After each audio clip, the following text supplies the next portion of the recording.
The first sign that Mireia Solen's wedding had been stolen was not the empty seat beside her at the altar. It was her stepsister walking toward her in Mireia's wedding dress. 100 guests turned in their gold-backed chairs as Celestine Vero entered the glass conservatory on the arm of Mireia's father. The ivory silk gown had been designed from sketches Mireia's late mother left behind. Its sleeves were embroidered with tiny silver olive branches, one for every year her mother had been alive. Now Celestine wore it, as if it had always belonged to her.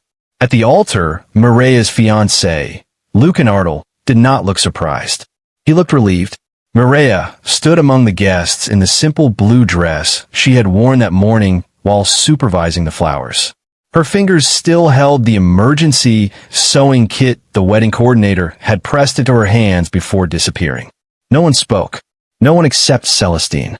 "You weren't supposed to come back so soon." Mireia stared at her. "Come back from where?" "The hospital." A cold feeling moved through Mireia's chest. 20 minutes earlier, her stepmother had called, screaming that Mireia's father had collapsed in his hotel suite.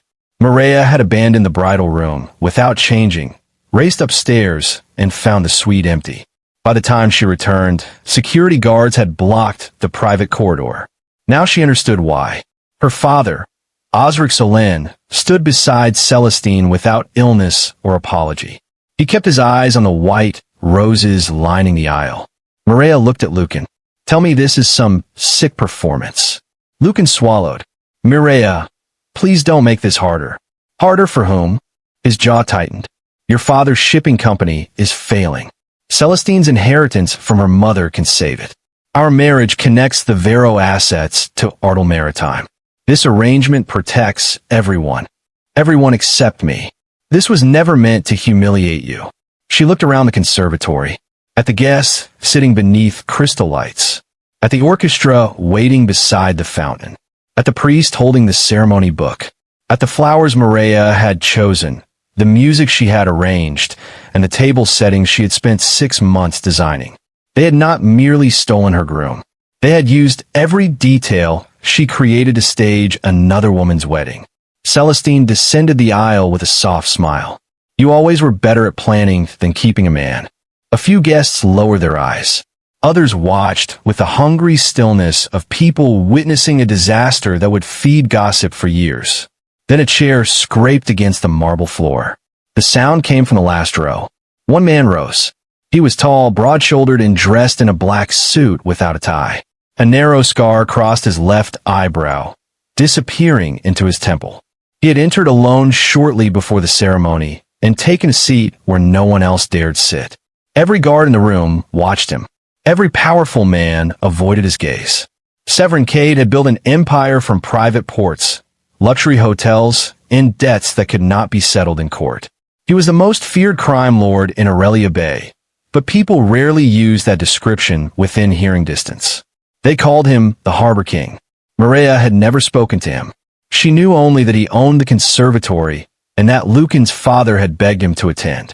Severin buttoned his jacket and walked down the aisle. Lucan's face lost its color.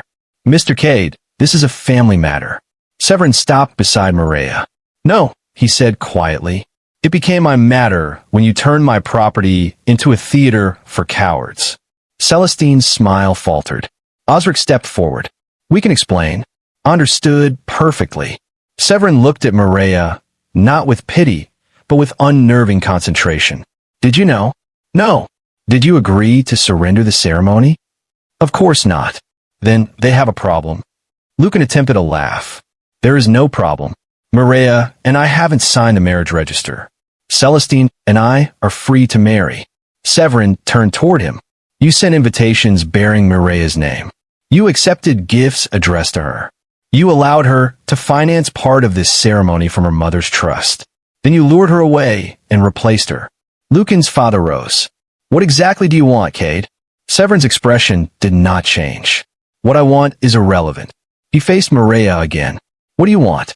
It was the first question anyone had asked her. The betrayal was too fresh for tears. Beneath the shock, something older was breaking.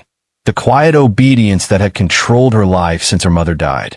Her father had told her to forgive when his new wife moved into their home and remove her mother's portraits. He told her to be generous when Celestine claimed Mireya's bedroom. He told her family came first when he transferred Mireya's shares into a company account he controlled. And when Lucan began canceling dinners to meet privately with Celestine, her father accused Mireya of being suspicious. She looked at the man she had intended to marry. I want them to feel what it is like to discover they never had the power they thought they had. A faint, dangerous approval entered Severin's eyes. Then marry me instead. The room seemed to inhale. Mireya thought she had misheard him. Lucan took one step down from the altar. Have you lost your mind? Severin ignored him. This venue is licensed for civil ceremonies, he told Mireya. The registrar is already present. Your name is on the original documents. The groom can be amended if both parties consent. Why would you do this? Because they believe your humiliation makes you weak. His gaze moved briefly toward her father. And because your family owes me something they have tried very hard to hide. There was not romance, not rescue, a secret. Mireya should have walked away. A marriage proposed before a stunned audience by the city's most dangerous man could not possibly be safer than the betrayal she had just escaped. But behind Severin, Celestine still wore her mother's dress. Lucan still stood among the flowers Mireya had paid for. Her father still expected her to leave quietly and protect the Solène name. Mireya placed the sewing kit on an empty chair. What happens if I say yes? Severin held out his hand. Everyone in this room learns that you are not disposable. Her heart pounded. And what happens when we're alone? You will receive the truth. Then you may decide what kind of marriage this becomes. Mireya studied his open hand. It was not a command. It was an invitation to step into a storm with her eyes open. She took it. The uproar began immediately. Her father demanded that the registrar stop. Lucan threatened legal action. Celestine screamed that Mireya was ruining her wedding, apparently forgetting whose wedding it had been an hour earlier. Severin's security chief closed the conservatory doors. No weapons were shown. None were necessary. When Severin Cade stood beside Mireya at the altar, even the most furious guests returned to their seats. Mireya refused to let Celestine's presence poison the ceremony further. Take off my mother's dress, she said. Celestine stared at her. You cannot be serious. It was made from her design and paid for by her trust. You can marry Lucan today if you still want him, but not in that gown. You gave it to me when you took him, Mireya continued. I'm taking back what actually matters. Celestine looked to Osric for help. For once, Mireya's father could not provide it. 10 minutes later, Celestine emerged from the bridal room, wearing the pale reception dress she had brought for herself. Mireya's gown was returned in a garment bag. Mireya did not put it on. She married Severin in blue. His vows were brief and steady. Hers trembled only once. When the registrar pronounced them husband and wife, Severin did not seize her or perform for the guests. He lowered his voice so only she could hear. May I kiss you? The question surprised her more than the proposal. She nodded. His lips touched her forehead.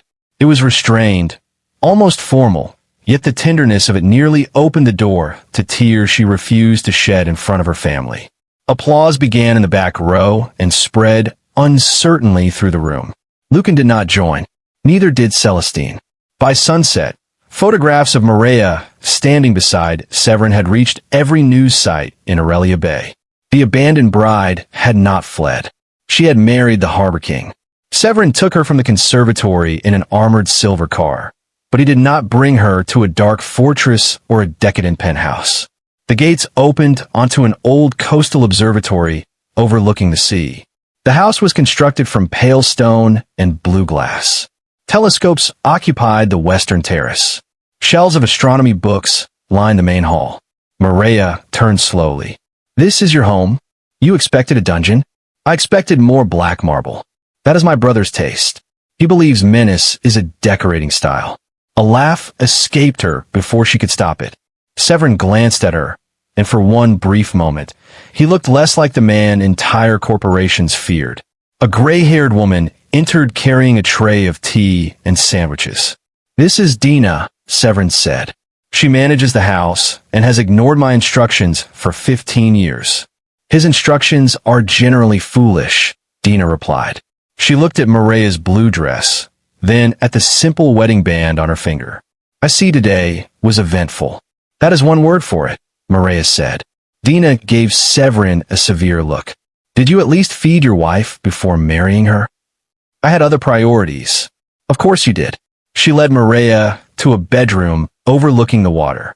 It had a lock on the inside, an adjoining sitting room, and no trace of masculine clothing. Severin remained in the doorway. You'll stay here.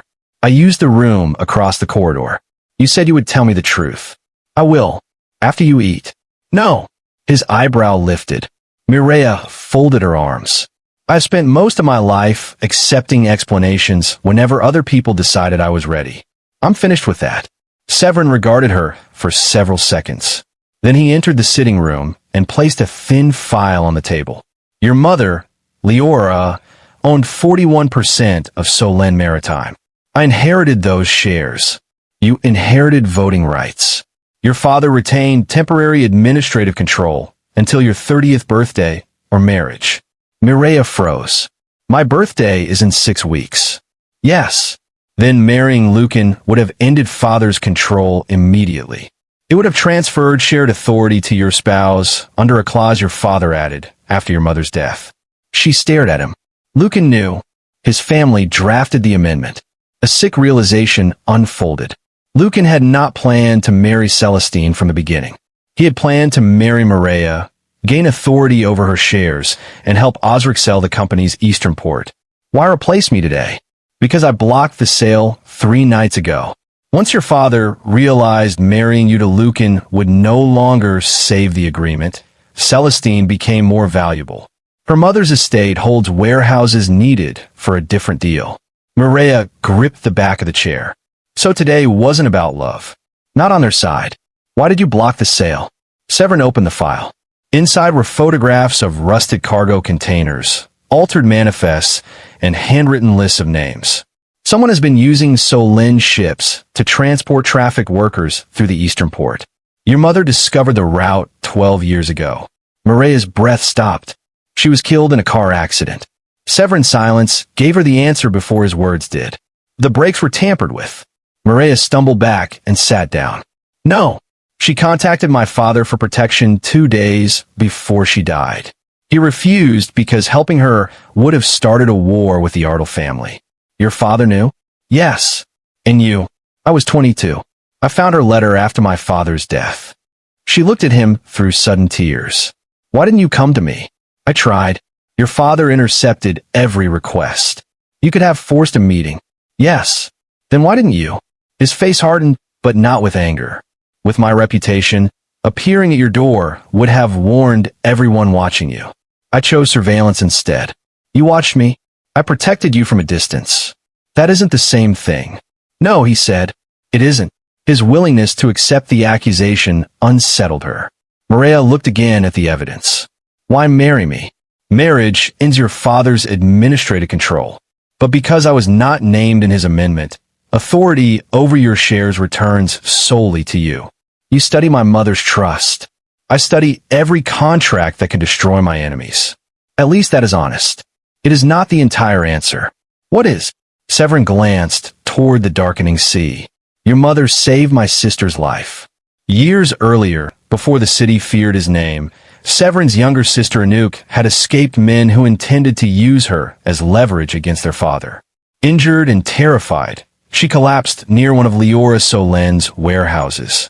Leora hid her, treated her wounds, and drove her beyond the city herself. Anouk survived. She later became a doctor in another country, living under a name no one connected to the Cade family. My father repaid Leora by refusing her, Severin said. I have spent years trying to correct what his cowardice caused. Mireya closed the file. You cannot correct my mother's death by controlling mine. That is not my intention. You married me in front of a room full of your enemies. Our enemies now. No, do not do that. She stood. Do not erase the line between your war and my life. A muscle moved in his jaw. What do you want? An agreement. Separate rooms. No access to my shares. No decisions made in my name. And if I ask to leave after the investigation, you will not stop me. Agreed. You didn't even think about it.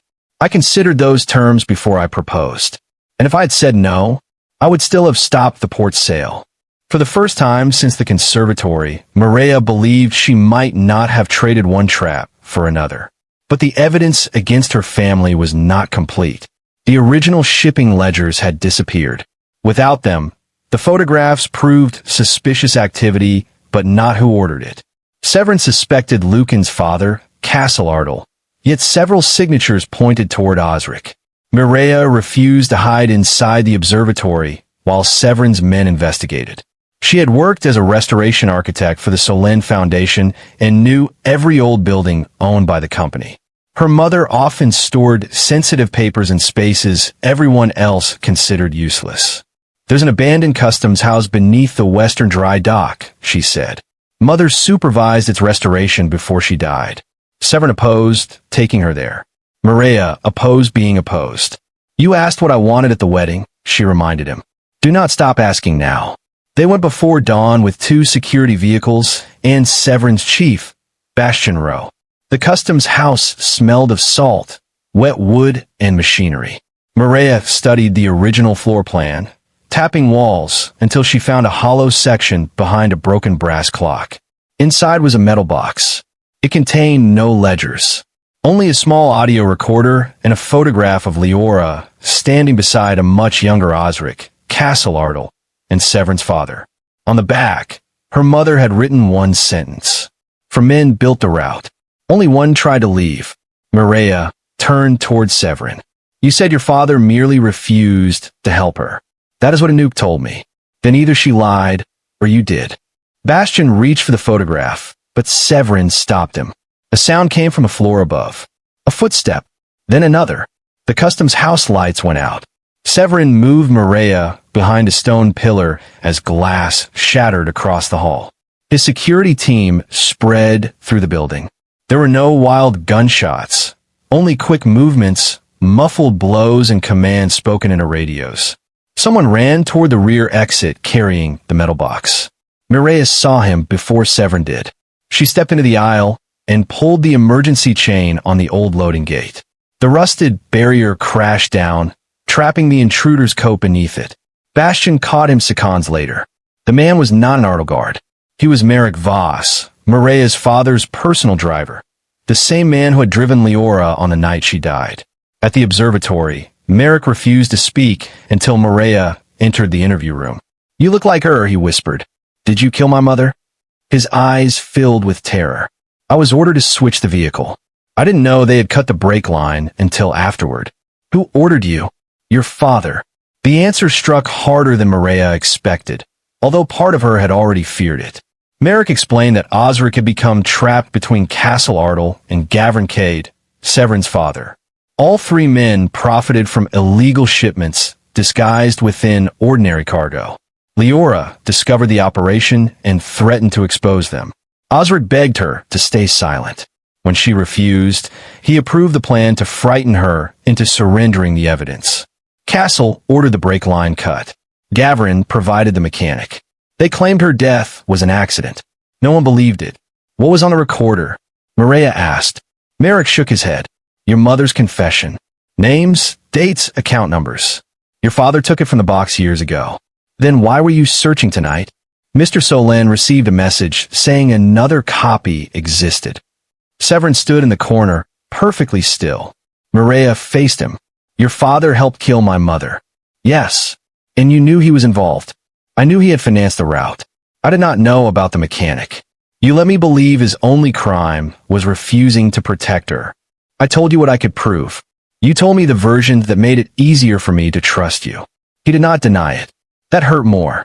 If you're standing with Mireia at this moment, subscribe to the channel, because the next truth she uncovered would force her to decide whether the man who saved her wedding had also built their marriage on a lie. Mireia left the observatory that morning. Severin did not stop her. She moved into her mother's old workshop above the Solène Foundation and secured her shares through an independent attorney. Within 48 hours, she removed Osric from administrative control and suspended all Eastern port operations. She also filed for an annulment. The news shook Aurelia Bay. People expected Severin to retaliate. Instead, he signed the papers. Before returning them, he added a handwritten note. You asked for freedom. I will not turn love or guilt into another prison. It was the first time either of them had used the word love, even indirectly. Maria folded the note and hid it in her desk. She told herself she felt relieved. Then Celestine appeared at the workshop after midnight, soaked by rain and wearing no jewelry. Maria nearly closed the door. Please, Celestine said. Lucan tried to kill me. Maria let her inside, but kept her distance. Celestine's stolen wedding had never been completed. After Maria married Severin, Lucan's father pulled him from the ceremony and demanded they repair the public scandal first. Celestine assumed Lucan would marry her privately. Instead, he locked her in a country house and demanded documents from her mother's estate. When she refused to sign, he threatened to make her disappearance look voluntary. I escaped through a wine cellar, she said, shivering beneath a blanket. Lucan's men are searching for me. You expect me to protect you after what you did? No, Celestine lowered her head. But I think I know where your mother's recording is. Osric had hidden it in a music box that once belonged to Leora. Celestine discovered it as a teenager, but never understood the voices recorded beneath the melody. Years later, Osric moved the box into a private vault at Vero Hall. Why didn't you tell me? I was jealous of a dead woman, Celestine admitted. Every room in our house carried her memory. Your father compared my mother to her whenever he was angry. And you had something I never did. What? The certainty that you had once been loved without conditions. Maria's anger remained, but it changed shape. You stole my wedding. I know. You wore my mother's dress. Celestine began to cry. I know. I cannot forgive you because you arrived frightened and said the right words. I'm not asking you to. It was the first honest thing Celestine had ever offered her.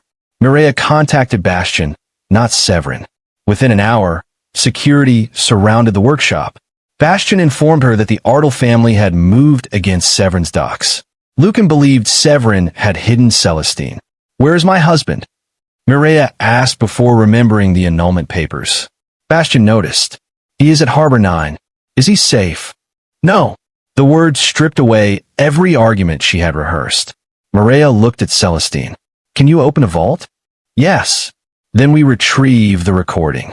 Tonight, Vero Hall was hosting a charity auction, which gave them cover. Celestine entered through the front in a borrowed evening gown, while Maria used an old service passage revealed in the building's restoration plans. They reached the private vault just as Osric entered the library. Maria stepped from the shadows.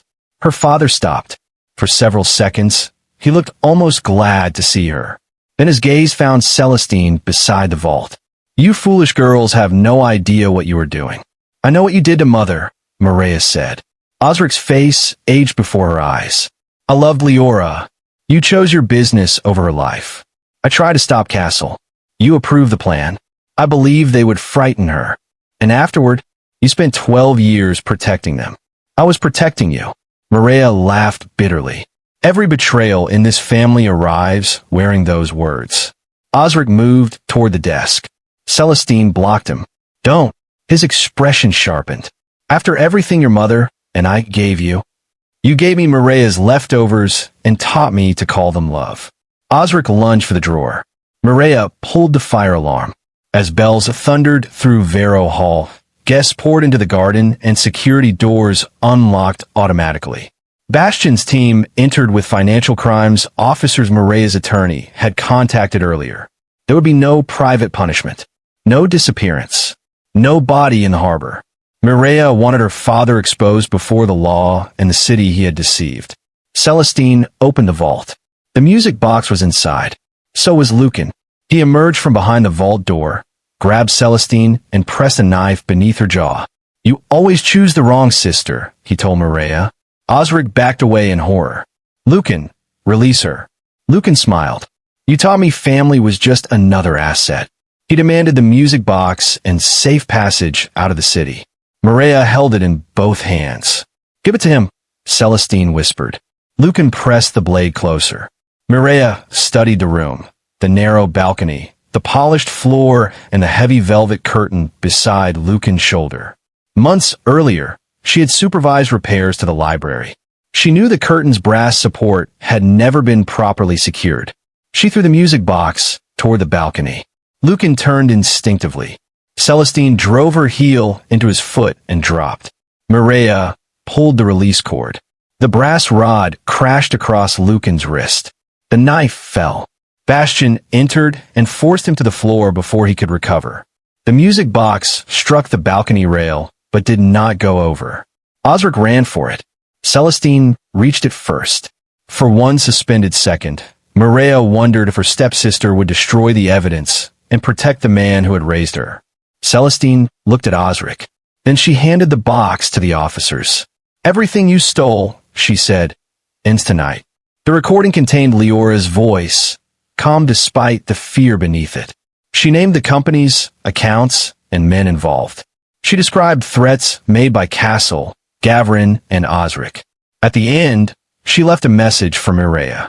"If you ever hear this, my darling, do not spend your life avenging me. Build something their cruelty cannot own." By sunrise, warrants had been issued for Osric, Castle, and Lucan. Assets connected to the trafficking route were frozen. Survivors were identified through the account records, and an international investigation began. But Severin was still missing. Harbor 9 had burned during the attack. Bastian found Severin's damaged car near the water, its driver's door open. For 6 hours, Mireia waited on the pier while rescue teams searched the channel. She no longer cared about gossip, annulments, or the foolishness of loving a man she had known for only a short time. She cared that Severin had listened when she said no, that he remembered she took tea without sugar, that he had never touched her without permission, that he had signed away their marriage because he believed her freedom mattered more than his desire to keep her. Near dusk, a rescue boat appeared beyond the breakwater. Severin sat inside with a bandage around his shoulder. Mireia ran before the boat reached the dock. He stepped onto the pier, saw her, and stopped. "You filed for an annulment," he said. "You signed it. You asked me to. I was angry. You had every right. I also had incomplete information." He looked exhausted. "My father's guilt was not incomplete." "No, and neither was your deception." His expression closed. Mireia moved closer. "But you told me enough to give me a choice. Then, when I asked to leave, you gave me another." "Mireia, I'm not finished." He fell silent. "You proposed because of guilt. I accepted because I wanted to wound the people who wounded me. Those are terrible reasons to begin a marriage." "Yes, but somewhere between the customs house, your awful unsweetened coffee, and the way you signed those papers without a threat, my reasons changed." Hope appeared cautiously in his eyes. She held out the unsigned final annulment decree. "I don't want a husband who protects me from a distance." "What do you want?" "A partner who tells me the truth, even when it makes him look guilty. A man who understands that I will enter dangerous rooms if my life is being decided inside them. And someone willing to build a future that does not depend on fear." Severin looked at the decree. "Do you believe I can be that man?" "I believe you can choose to be." He took the document and tore it once down the middle. Then he stopped. "May I kiss you?" Mireia smiled through her tears. "You may." This time, he kissed her as her husband. Not the stranger who had rescued her from a stolen wedding. Not the harbor king claiming a prize. A flawed man asking for a future and a woman freely choosing to meet him there. 6 months later, the glass conservatory reopened under new ownership. Mireia transformed it into the Leora Solen Center, providing legal assistance and temporary housing to people rescued from labor trafficking. Celestine completed community service after cooperating with investigators. Mireia did not forgive her immediately. Trust returned in small, difficult pieces. Their first peaceful conversation happened while packing Leora's restored wedding gown for exhibition. "I looked terrible in it," Celestine admitted. "You did." Celestine stared at her. Then both women laughed. Osric and Castle awaited trial. Lucan accepted a plea agreement that required him to testify against the remaining members of the network. Severin closed every illegal operation inherited from his father. Some allies abandoned him. Several enemies interpreted the change as weakness. They learned differently. He remained strategic, disciplined, and dangerous to anyone who threatened his people. But he no longer confused fear with loyalty. On the anniversary of the wedding, Severin brought Mireia back to the conservatory after closing time. There were no reporters, powerful families, or guards lining the aisle. Only Dina, Bastian, Anouk, and a few people who had earned the right to witness them begin again. Mireia wore her mother's gown. Severin waited at the altar in a dark blue suit. "You already married me once," she said. "I remember. You interrupted the ceremony. I improved it. You frightened half the guests. Only half." She laughed, and the sound filled the glass room. They exchanged new vows. Not because the first marriage was invalid, but because this time nothing had been stolen, improvised, or driven by revenge. When the ceremony ended, Severin touched his forehead to hers. "What do you want now?" he asked. It was the same question that had changed her life. Mireia looked around at the people they had protected, the family they had chosen, and the future no one else controlled. "This," she said, "but built honestly." And that was what they did. If Mireia's journey moved you, subscribe for more powerful stories. And tell us in the comments, which moment stayed with you most? Severin offering his hand at the stolen wedding, Celestine surrendering the recording, Mireia waiting at the harbor, or their second ceremony built on truth.